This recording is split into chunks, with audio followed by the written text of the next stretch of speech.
जय श्री कृष्ण चैतन्य प्रभु नित्यानंद श्री अद्वैत गदाधर शिवासादि गौर भक्तबिंद। हरे कृष्ण कृष्ण कृष्ण हरे हरे, हरे राम राम राम हरे हरे। चतुर्थ अध्याय ज्ञानयाग श्लोक प्रथमा द्वितीया। श्री भगवान उवाच इमं विभस्सते यागं प्रक्तवान् अहमव्ययम् विभस्सनमानवे प्राहु मोनुइक्सकवे अब्रवीतः। एवं परम्परा प्राप्तमिमं राजर्षय विदुः सकालेन इह माहुता योग नष्ट करन्तपो। भगवान বলিলেন, বহু পূর্বে এই জ্ঞান আমি বিভর্ষণ সূর্যকে দিয়েছিলাম। সূর্য এই জ্ঞান মানব জাতির জনক মনুকে দিয়েছিলেন। মনু এই জ্ঞান ইক্ষ্বাকুকে দিয়েছিলেন। পরম্পরায় এই জ্ঞান ছিন্ন হয়েছে, লুপ্ত হয়েছে, তাই পুনরায় তোমাকে এই জ্ঞান দান করিলাম।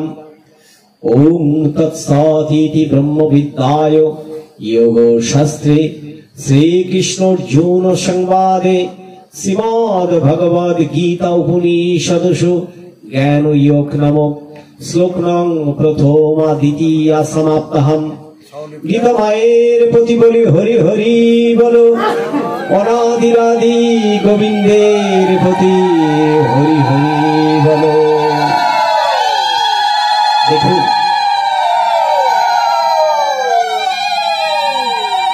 ভগবান যখন এই ব্রহ্মতত্ত্বের জ্ঞান প্রদান করিলেন তখন সময়টা কত ছিল? টাইম ট্রাভেল যেটা বলছে সময়, একটু ভালো করে শুনবেন। তখন সময়টা ছিল আনুমানিক 20 কোটি বছর আগে। তখন অর্জুন জিজ্ঞেস করছেন কৃষ্ণকে, তুমি 20 কোটি বছর আগে জ্ঞান দিলে, তুমি তো আমার চেয়ে মাত্র 1 বছরের বড়। 5,500 বছর আগের কথা বলছি।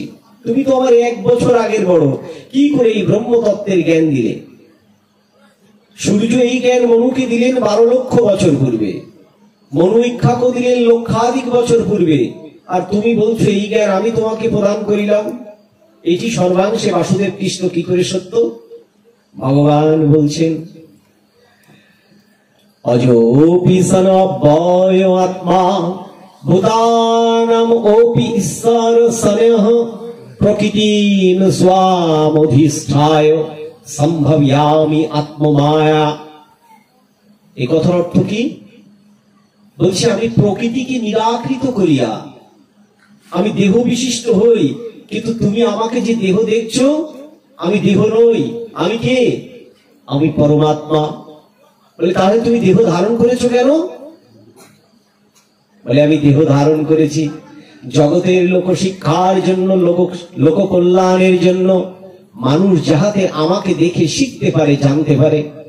ভগবান বললেন শ্রীমদ্ ভগবদ গীতার 4th অধ্যায় শ্লোক নম্বর 9, জন্ম কর্ম চ মে দিব্যম এবং যোগেতি তত্তা দেহ পুনর্জন্ম নয়তি মামেতি সাহার্জুনম।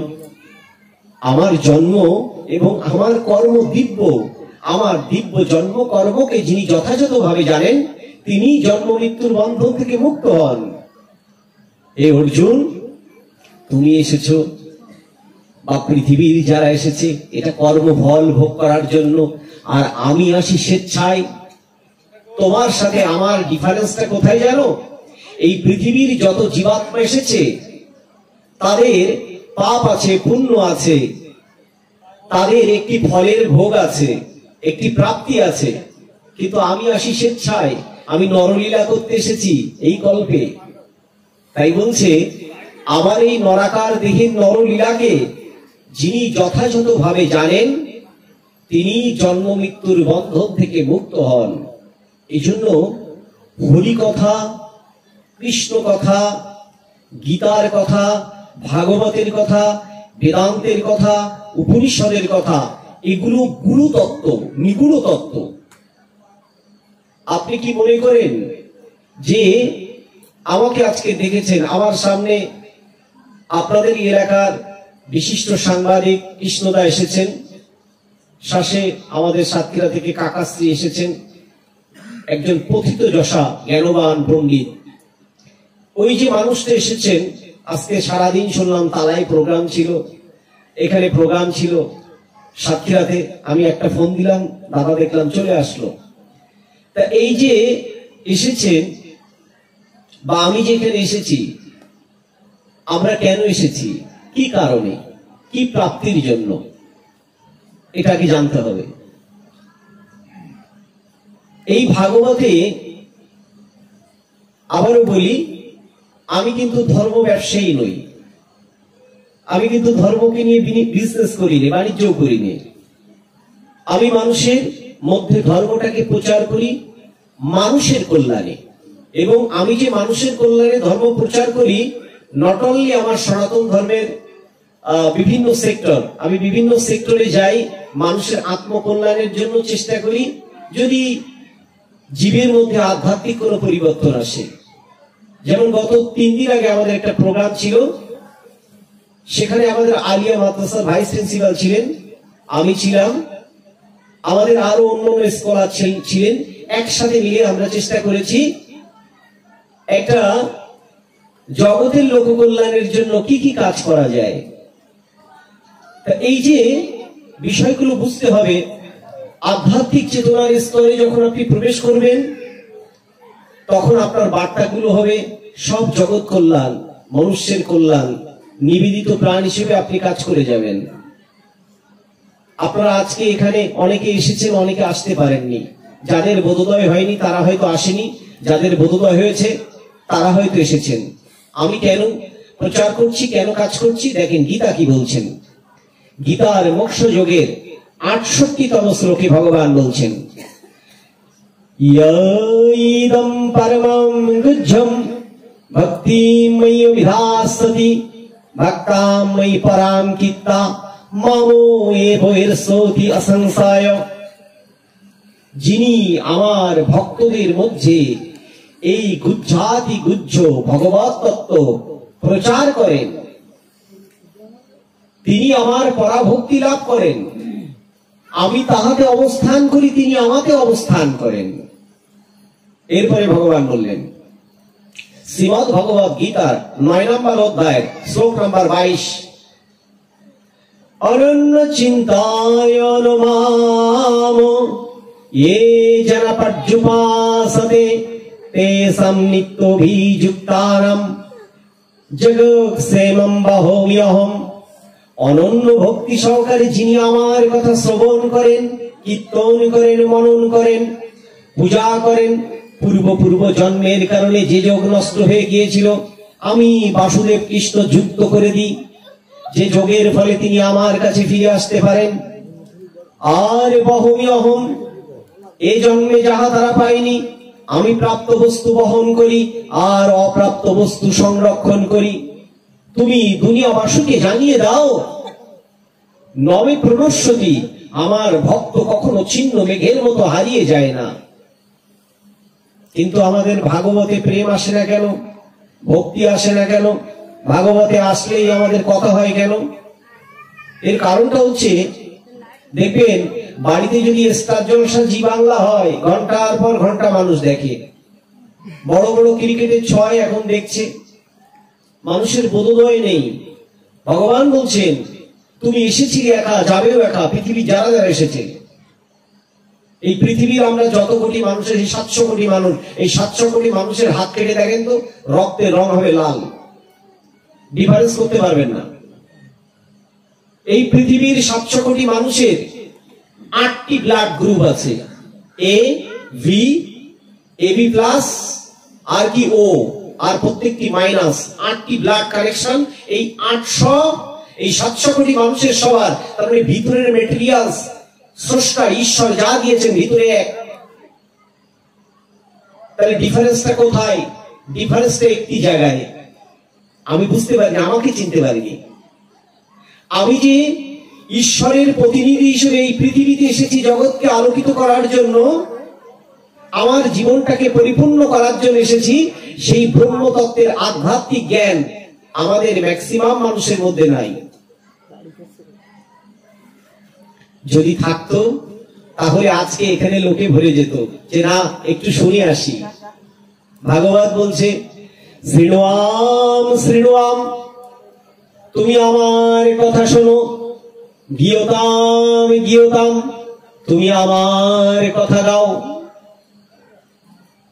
তাহলে ভাগবত বলছে তুমি আমার কথা শোনো, তুমি আমার কথা গাও, কিন্তু আমি ভগবানের কথা শুনি না, আমি আন কথা শুনি। কেন শুনি? শুনি এই কারণে, গীতার 6 নম্বর অধ্যায়ের 34 নম্বর শ্লোকে ভগবানকে জিজ্ঞেস করছেন অর্জুন, হে প্রভু, তোমাকে মানুষ পায় না, তোমাকে মানুষ জানতে পারে না, কি কারণে? আমার মন তো অতি চঞ্চল, এই চঞ্চল মনকে আমি কি করে নিবিষ্ট চিত্তে আমি তোমার কাছে আসতে পারি? অর্জুন জিজ্ঞেস করলেন, চঞ্চল হিমন কৃষ্ণ প্রমাধি বলবত দৃঢ়ম তস্যেহম নিগ্রহ মন্যে বায়ুইব সুদুষ্করম। হে কৃষ্ণ, মন অতি চঞ্চল, বায়ুকে নিয়ন্ত্রণ করা যায় কিন্তু মনকে নিয়ন্ত্রণ করা যায় না। এই মনকে আমি কি করে নিয়ন্ত্রণ করব, তুমি আমাকে বলে দাও। ভগবানের কাছে জিজ্ঞেস করছেন, বলছে এই মনকে নিয়ন্ত্রণ করা অতীব কঠিন ব্যাপার, তুমি পুনঃ পুনঃ অভ্যাস করো। তার মানে প্রতিদিন এই ভাগবত কথা শোনো, তুমি কীর্তনে আসো, সাধু সঙ্গ করো, আমার অপ্রাকৃত নাম মুখ দিয়ে বলো, কান দিয়ে শ্রবণ করো, যারা বলে তাদের সাথে সঙ্গ করো, যাহাতে তোমার ভিতরে নামে প্রেম হয়, নামে রুচি হয়, ভিতরের মধ্যে কালি ময়লা দূরীভূত হয়। তাই তুমি প্রতিদিন অভ্যাস করো। ভগবানকে বলছে আমি অভ্যাসে অসমর্থ, আমার পক্ষে অভ্যাস করা কঠিন ব্যাপার, আমি ক্ষত্রিয়, যুদ্ধ করা আমার কাজ। গীতা কিন্তু প্রত্যেকের বাড়িতে আছে, কিন্তু গীতা আমরা কেউ পড়ি না, আমি সেটা বুঝতে পারছি। ভগবান বলছেন অভ্যাসে অসমর্থ শ্রীমৎ কর্ম পরাম ভাব মাদর্থম কর্মাণি কুর্বাণো সিদ্ধিমবাপস্সি এতো এতদাসক্তোসি কর্তুম মাদ্যগমশ্রিতম সর্ব কর্ম ফলত্যাগম তত কুরু যতাত্মবান। তুমি যদি অভ্যাস করতে অসমর্থ হও তাহলে তুমি সাধু সঙ্গ করো, তুমি গুরু সেবা করো, পিতামাতার সেবা করো, তুমি কি করো এই জগতের যারা সাধু মহাত্মা তাদের সেবা করো, তুমি আমার সেবা করো। বলছে যদি তা না পারো, তোমার ভিতরে অনিত্য যে কামনা, এই অনিত্য কামনা তুমি আমার কাছে অর্পণ করো।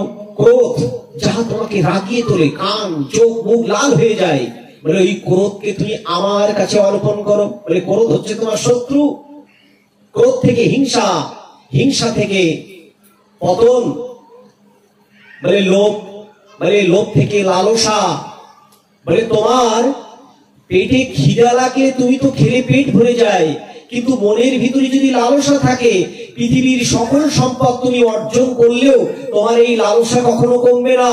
বলে এটিকে নিয়ন্ত্রণ করে তুমি আমার কাছে অর্পণ করো। বলে পৃথিবীতে তুমি কিচ্ছু নিয়ে আসোনি, এসেছিলে খালি, বস্ত্রও ছিল না, যখন চলে যাবে তখন বস্ত্রও থাকবে না। তাই বলছে তুমি সমর্পণ করো।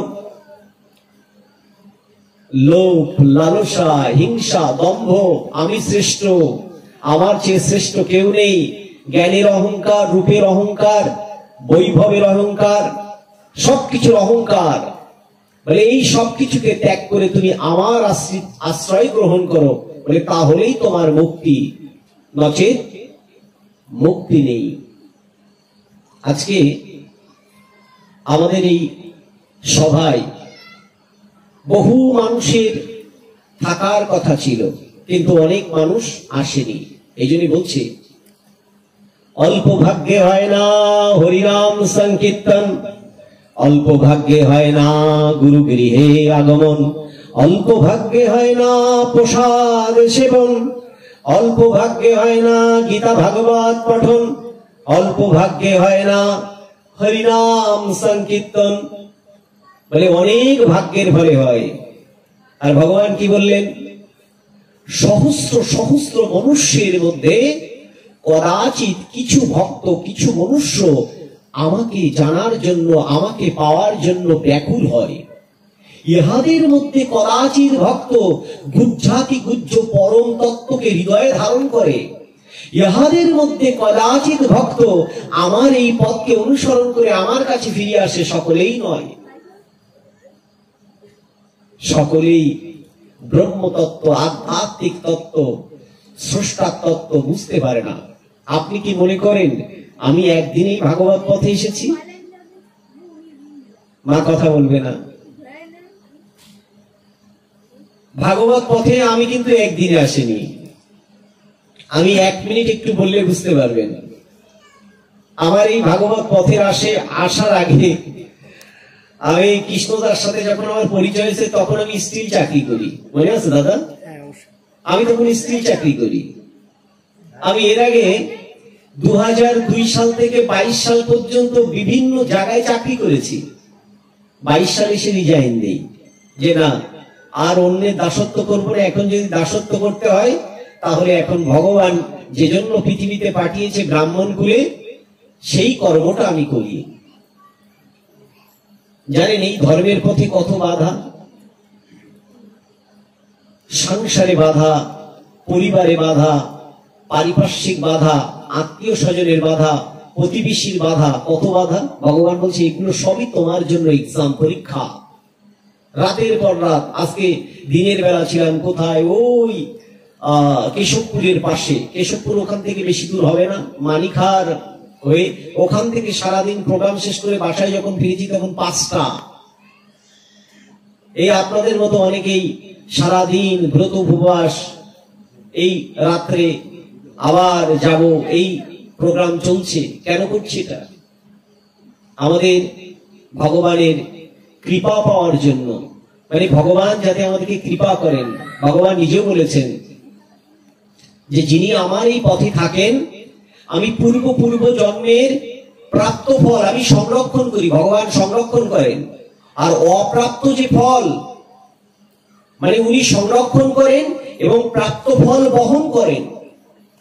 তুমি দুনিয়াবাসীকে জানিয়ে দাও নমে প্রণশ্যতি, আমার ভক্ত কখনো ছিন্ন মেঘের মতো হারিয়ে যায় না। কিন্তু আমাদের ভাগবত কথা আমরা শুনতে চাই না। এখন দেখবেন এখানে একটা মার্জনা করেন। আপনাদের এলাকায় দেখি গত মানে কয়েকটা জায়গায় দেখি খুব যাত্রা হয়, আর এই যাত্রায় হলে তো হাজার হাজার লোক। হ্যাঁ, তারপরে যদি টিকিট করে তা তো কোনো সমস্যা নেই, যাত্রা হোক, সার্কেস হোক, অন্য হোক, মানে মানুষ এই সব জায়গায় বেশি আকর্ষণ সবাই। কিন্তু ধর্মের পথে বলেন, যে কোনো ধর্মের পথে আসতে বলেন, ঠেলে ঘষে মেজে খাইয়ে দাইয়ে দেবেন, তারপরেও আসতে চায় না। কেন? কারণ আমার মনের মধ্যে এত বেশি আসরিক প্রবণতা, এত বেশি আমার সৎসঙ্গের অভাব, যার কারণে আমাকে শুদ্ধ চেতনায় যেতে দেয় না। শাস্ত্রে কি বলছে জানেন? মনু সংহিতার 4 নম্বর অধ্যায় 239তম শ্লোকে ভগবান মনু বলছেন, না মূত্র হি সায়তাং পিতা মাতা চ তিষ্ঠত ন জ্ঞাতি ন পুত্রদারং ধর্ম তিষ্ঠতি কেবলাহ। তুমি যখন এই দেহ ছেড়ে চলে যাবে, এই দেহ ছেড়ে তো সবাই চলে যাব, পৃথিবীর কেউ থাকবে না। বলে যখন টান দেব, এই পৃথিবীর কোনো শক্তি নেই, তোমার ওই দেহের মধ্যে তুমি থাকবে, কারণ যেটি আছে ওটি আমার অংশ, আর দেহটা প্রকৃতির। তাই বলছে যখন তুমি চলে যাবে, তোমার জ্ঞাতি তোমার সাথে যাবে না, তোমার আত্মীয় তোমার সাথে যাবে না, তোমার পুত্র তোমার সাথে যাবে না, তোমার পিতা মাতা কেউ তোমার সাথে যাবে না, একমাত্র ধর্মই তোমার সাথে যাবে। ধর্ম যাহা যাহা ধারণ করেছিলেন, তা ধর্ম কি? যাহা ধারণ করলে চৈতন্যের প্রকাশ হয়, যাহা ধারণ করলে মানুষ সত্যকে জানতে পারে। একমাত্র এই বিশ্ব ব্রহ্মাণ্ডে একজনই সত্য, তিনি হচ্ছেন ঈশ্বর, তিনি স্রষ্টা, তিনি ভগবান, তার অনন্ত নাম, একজনই সত্য। আর বাকি সৃষ্টি প্রপঞ্চ আমি আপনি যা দেখছেন আমাদের সকলেরই বিনাশ হবে। বলে তাকে জানাই আমাদের প্রত্যেকটি মনুষ্য দেহের কর্তব্য। বলে দেখেন, একটি বাঘ যদি সহস্র সহস্র হরিণকে মারে, তার পাপ নেই, পুণ্য নেই, তার কোনো ধর্ম অধর্মের বিচার নেই, কারণ তাকে ওইভাবে সৃষ্টি করেছে। একটি বৃক্ষ লতাদি, তারও পাপ নেই, পুণ্য নেই, কিন্তু একমাত্র পাপ পুণ্য আছে কার? মনুষ্যের। তাই মনুষ্যের প্রত্যেকটি স্টেপ হিসাব করে ফেলতে হয়। যদি আপনি বাক্য দিয়ে কাউকে কটু কথা বলেন, আজকে শিব চতুর্দশী না, আজকে মুখ দিয়ে বাজে কথা বলেছেন, আপনার কিন্তু মুখের যে উপবাসটা সেটা নষ্ট হয়ে গেছে। আপনি কান দিয়ে আজকে বাজে কথা শুনেছেন, কানের উপবাস নষ্ট হয়ে গেছে। আপনি চোখ দিয়ে বাজে বাজে দৃশ্য দেখেছেন, চোখের উপবাস নষ্ট হয়ে গেছে। হাত দিয়ে আপনি কি করেছেন? কোন একটি কুকর্ম করেছেন, কাউকে আঘাত করেছেন, হাতের উপবাস নষ্ট হয়ে গেছে। পা দিয়ে তীর্থে যাননি, মন্দিরে যাননি, পায়ের নেই, আর মনটা সর্বোপরি ঈশ্বরকে রাখেনি। জানেন, উপবাস মানে ব্রহ্মের নিকটে বাস করা। এই সমগ্র ইন্দ্রিয়কে যিনি ব্রহ্ম চেতনায় উন্মুখ করেন, ব্রহ্মের কাছে দেন, হরির কাছে দেন, তিনি হচ্ছেন আত্মজ্ঞানী। আমি তো নিজেই জানি না কে আমি, কি আমার পরিচয়, কোথা থেকে এসেছি, কি আমার আকার, কি আমার বিকার, আমার দেহের মধ্যে কে বাস করে, কি তার সাথে কি আমার সম্বন্ধ। এই আজকের শিবরাত্রির দিন যিনি মহাকাল শিব, তারই অংশ হনুমান। হনুমানজিকে জিজ্ঞেস করছেন, হনুমান তুমি কি? বলছে, গুরুদেব আমি হনুমান। বলছে, তোমার জড় জগতের নাম হনুমান আমি জিজ্ঞেস করিনি, এই হনুমান তো তোমাকে কেউ না কেউ নাম দিয়েছে, বলো তুমি কি? বলছে, আমার পিতা কেশরী নন্দন, আমি তার পুত্র হনুমান। বলছে, আমি তোমার পিতার নাম জিজ্ঞেস করিনি, এবং তুমি কার মাধ্যমে এসেছিল সেটাও না, বলো তুমি কি? বলছে, আমি বানর জাতি। বলছে, আমি তোমার জাতিও জিজ্ঞেস করিনি। তখন গুরুদেবকে বলছেন, হে গুরুদেব, আপনি আমাকে সেই আত্মদর্শনের জ্ঞান দিন, আমি জানি না কে আমি। বলে, যখন তুমি এই পিতার ঔরস দিয়ে এই পৃথিবীতে আসনি, মাতৃগর্ভে প্রবেশ করনি, তখনও কি তোমার অস্তিত্ব নষ্ট ছিল? বলে, না, তখন তুমি কি ছিলে? শূন্য অবস্থায়, বায়ুভূত অবস্থায় কোনো একটি জায়গায় ছিলে। তার মানে তুমি শরীরের মধ্যে যেটি বাস করো সেটি চেতনা স্বরূপ, কনসাসনেস, একটি চেতনা, চৈতন্য, একটি এনার্জি। বলে, ওটি অবিনশ্বর, ওটি মরে না, ওটি পচে না, ওটি গলে না, ওটি খসে না, তুমি ছিলে। কিন্তু মধ্যেক্ষণে এখন হনুমান হয়েছ, কিন্তু আবার দেহ ছেড়ে চলে যাবে, তাহলে তুমি কি তোমাকে জেনেছো? মানে যদি তুমি কি তোমাকে জানতে পারো, তাহলে আমাকে জানতে পারবে। তাই আমি আমাকেই জানতে পারিনি। আমি দেখছি বাইরে দিবাকর, আমার নাম কি? পরিচয় করিয়ে দিয়েছে, দিবাকর। এটি কার হাত? দিবাকরের হাত। কার চোখ? দিবাকরের চোখ। এই বস্ত্রটা কার? দিবাকরের। সমগ্র হাত, পা, চোখ, দেহের প্রত্যেকটি পার্টকে আপনি ছাড়ান, ছাড়িয়ে বলবেন দিবাকর কই? দিবাকরকে পাচ্ছেন না। আপনারা যারা পেঁয়াজ খান, মার্জনা করেন, যারা পেঁয়াজ খান, পেঁয়াজের প্রত্যেকটি ডাটাকে আপনি ছাড়াবেন। এই ডাটাকে ছাড়ানোর পরে সর্বশেষ বলবেন পেঁয়াজটা কই? দেখবেন পেঁয়াজটাই খুঁজে পাচ্ছেন না। প্রত্যেকটি পাতাকে আপনি ছাড়াবেন। যারা সবজি খান, অর্থাৎ পাতাকপি, পাতাকপির প্রত্যেকটা ডালকে যদি আপনি ছেটে ফেলেন, শেষে বলবেন পাতাকপি, দেখবেন পাতাকপির প্রত্যেকটি পাতাকে ছাড়িয়েছেন, মূল পাতাকপিটাই নেই। তদ্রূপ দেহের প্রত্যেকটা পার্টকে যদি ছাড়িয়ে দেন, আমি কে খোঁজেন, ওই আমি কে খুঁজে পাবেন না। আমি হচ্ছে সেই ব্রহ্মের মহাশক্তি। ব্রহ্ম বলছে, আমার মহাশক্তি আমি আছে বলেই তুমি হাসো, আমি আছি বলেই তুমি কাঁদো, আমি আছি বলেই তুমি স্বপ্ন দেখো, আমি আছি বলেই তুমি অহংকার করো, আমি আছি বলেই তুমি পদব্রজে হাঁটো, আমি আছি বলেই এই বিশ্বে তোমার এত বৈভব যশ খ্যাতি। কালকে আমি বস্তুটা তোমার দেহের মধ্য থেকে যদি চলে যায়, লোকে বলবে মরা লাশ, ওকে পুড়িয়ে দাও, ওকে দহন করো, ওকে আর রাখা যাবে না। তাই নিত্য বস্তু আমি থাকতে থাকতেই তুমি দেহকে কাজে লাগিয়ে আমার কাছে ফিরে আসো। তাকেই জানা হলো না। আমরা খাচ্ছি, দাচ্ছি, ঘুমাচ্ছি, বংশ বিস্তার করছি, হিংসা করছি, মারা যাচ্ছি। এটা একটা ছাগলও করে, এটা একটা কুকুরও করে, একটি গাভীও করে। তাহলে what is the difference between animal and man বা ওমেন? একটি প্রাণীর সাথে আমাদের মনুষ্য জাতির পার্থক্য কি? পার্থক্য হচ্ছে একটি, আমাদের যে দেহতন্ত্র দিয়েছে এটি এই বিশ্বের অন্য কোনো প্রাণীকে দেয়নি। কেমন করে প্রভু দিয়েছিলেন মনুসংহিতা বলছে। সৃষ্টির প্রারম্ভে কেমন ছিলেন সৃষ্টি?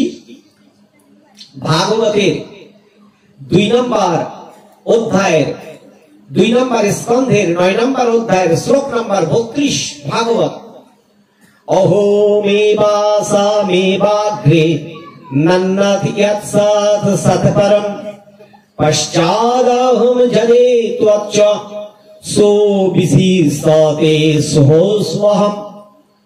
ভগবান বলছেন, যখন বিশ্ব ব্রহ্মাণ্ডে কিচ্ছু ছিল না তখন আমি ছিলাম। এবার জিজ্ঞেস করছে ব্রহ্মা, তুমি কেমন করেছিলেন? সূক্ষ্ম থেকে সূক্ষ্মতর, তার চেয়ে সূক্ষ্মতম। যখন দিনও ছিল না, রাতও ছিল না, আলোও ছিল না, অন্ধকারও ছিল না, সূর্যও ছিল না, চন্দ্রও ছিল না, তখন আমি ছিলাম। তুমি কি?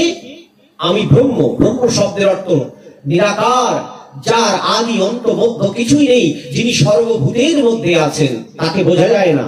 জ্ঞানীগণ তাকে ধ্যান দ্বারা অনুভব করে, যোগীগণ আত্মার মধ্য দিয়ে তাকে অনুভব করে, ভক্তগণ সাকার বিগ্রহের মধ্য দিয়ে তাকে অনুভব করে। বলছে আমি ব্রহ্ম। এরপরে বললেন কিভাবে সৃষ্টি করলাম? আমি ইদম জ্ঞান যোগে বললাম একমেব বহুশ্যাম, আমি এক হয়েও বহু হব। তখন আমি বহুর মধ্যে প্রবেশ করলাম। কিভাবে প্রবেশ করলাম? মানে প্রথমে আমি আকাশ মণ্ডলী তৈরি করলাম, আকাশ থেকে সৃষ্টি করলাম বায়ু, বায়ু থেকে সৃষ্টি করলাম অগ্নি। দেখবেন ভাগবত পড়ে দেখবেন, এই জন্য পড়তে হবে। অগ্নি থেকে সৃষ্টি করলাম মৃত্তিকা অর্থাৎ জল, জল থেকে সৃষ্টি করলাম ভূদেবী। এই ভূদেবীর পরে সৃষ্টি করলেন বৃক্ষলতাদি, তারপর সকল পশু পাখি, সকলের মধ্যে প্রভু প্রবেশ করলেন, কিন্তু কোথাও আনন্দ পাচ্ছিলেন না।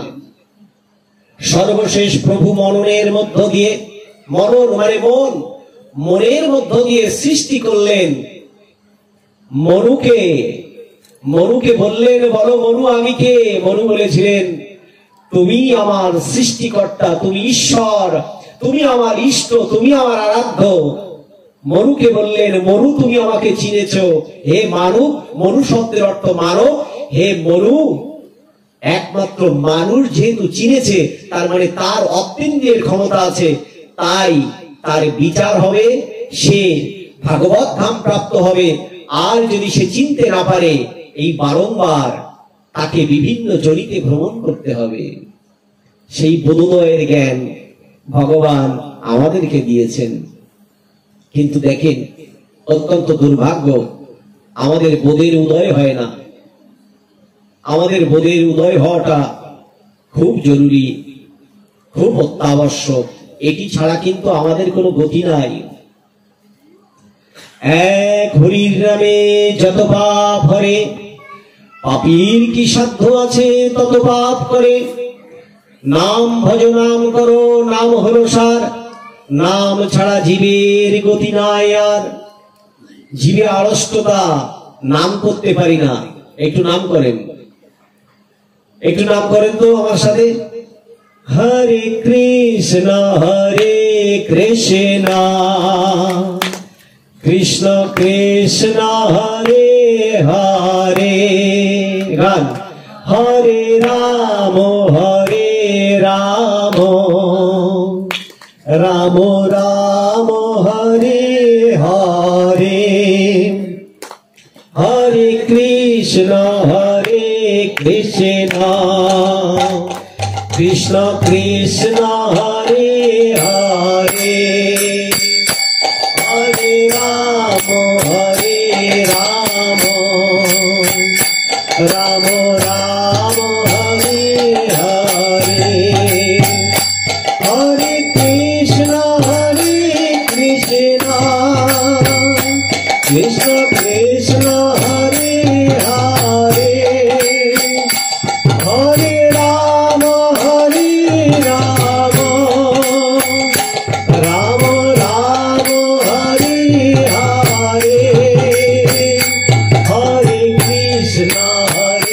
কৃষ্ণ হরে হরে